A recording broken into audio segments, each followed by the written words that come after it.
Hey, Greg, I was just wondering, the last couple of weeks, certainly the staff has been incredibly involved, and the players have said that they've really been engaged. Just how much work has gone into it from Mike Dixon's side of things to, the trainers to the equipment guys, just to make the last 2 weeks kind of work for you guys.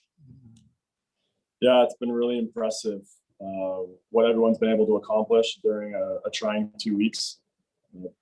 The season and the workload in general for a lot of these people in their positions is a lot. And to add in the season with COVID and the protocols and the extra steps and extra things that need to be organized and communicated, and it's put extra stress and strain on everybody. And during these 2 weeks, even more so. But everybody stepped up.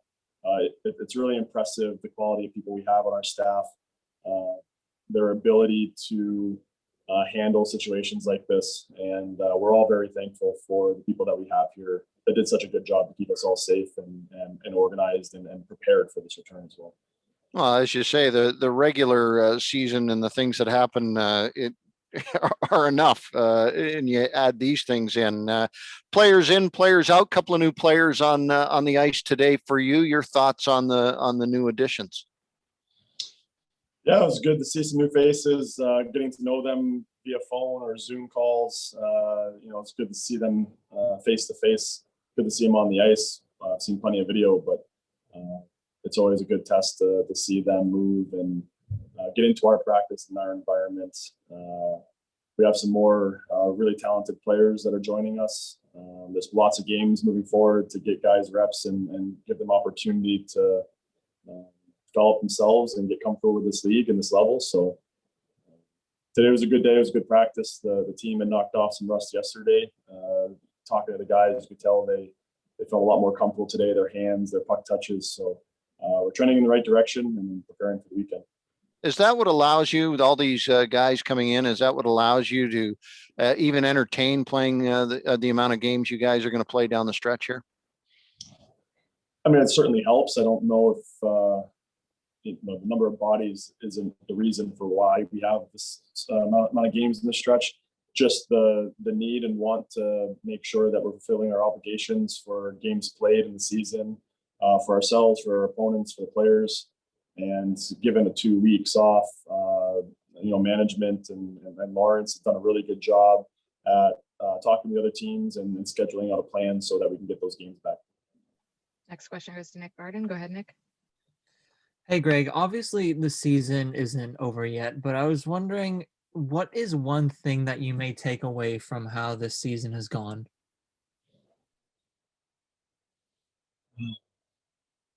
The first thing that comes to mind is more of the life lessons, experiences during adverse moments or adverse seasons that we as people, coaches, players can take away in future for our growth and our own developments. This has been a season like no other, and guys have been really resilient and worked through a lot of different things. When we get some normalcy and some things in following seasons that feel more like what it was in the past, I think we'll all appreciate what we have and what we had in a different way. It's kind of the first thing that comes to mind, and just it's more of the life stuff and the experience of working through different scenarios and just how resilient and finding a silver lining through adversity can strengthen everybody as individuals and as a group. Next question goes to Lance Hornby. Go ahead, Lance. Hi, Greg. You obviously have a lot of goalies there. There's even talk maybe Anderson comes for a conditioning stint. Just wondering if you have a plan to get all of them in at some point, and how many are you carrying at practice right now? And is that difficult to keep them all busy and active at the same time? Yeah, we're carrying 2 for practice right now. We'll talk with ourselves as a staff and management and make sure we have a plan for these goalies. We've already had some preliminary discussions. Obviously, it's really important for us to put the guys in spots to succeed and give them the reps they need, given the numbers that we have. but it's a daily and weekly discussion, and we'll continue to monitor it and do the best we can with the given reps that we have. Thank you. Next question goes to David Sis. Go ahead, David. Hey, Greg, just wondering, over the past 2 weeks, what's been the biggest challenge from you and your coaching staff in that kind of standpoint? Biggest challenge is just ensuring that we're making a really strong effort to continue to connect with our players and ourselves as staff members. I think it's very easy to just for 2 weeks go on vacation, take some time off, and kind of keep to yourself. But we know that it's vital for the mental health of these players and us as a staff to stay connected, to keep working towards a common goal, to get ready to prepare for our return, to finish the season off strong.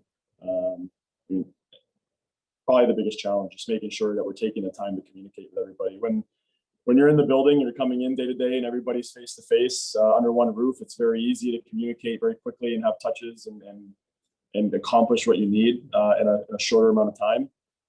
When you're at home and you're isolated away from everybody, it takes a lot more man hours and minutes to call out, reach out to each individual, have the personal conversations, connect with them.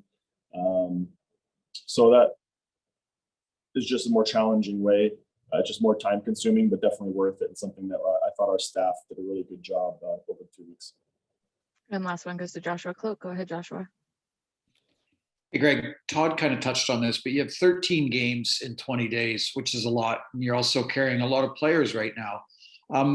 Does the amount of games you have in a short amount of time, combined with the fact that, as we understand it, there won't be any playoffs, does that allow you as a coach to maybe just focus a little bit more on player development instead of maybe, icing players that might give you a better chance to win? Do you know what I mean? Yeah, there's always a balance when making decisions in this unique scenario. We definitely value as an organization development and making sure we're putting our players in a spot to get better and succeed, while at the same time still being very competitive with the expectation of winning hockey games. And I do think we do a good balance of that. Given our numbers, given the amount of games, it might change throughout the weeks depending on injuries or everybody being healthy. Back-to-backs, is there travel involved? Our decision making is day to day and making sure that we're making the smart decisions. But I think we'll find a good balance of development, but also challenge ourselves to make sure that we're ultra competitive and we're going to find ways to win games. We talked yesterday, we're talking a bit today about the unprecedented situation that you and the staff have been in over the last few weeks. Your players are undoubtedly coming to you, seeking a little guidance, looking for kind of help in terms of what's going on. I'm curious, what have you done to kind of figure out how to lead these players well in a situation that you've, like there's no manual for this, you know what I mean? Yeah, just a constant communication and updates.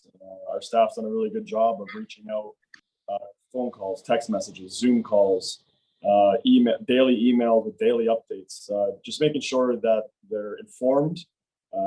We continue to communicate our protocols, information to ensure their safety and, when it all comes to the COVID stuff, but also on the hockey side of things, what our plan is for 2 weeks, what our plans are for the return to play, just overly communicating, making sure that they're informed and up to date and answering any questions they have, making them feel comfortable that there's always a line to reach out to.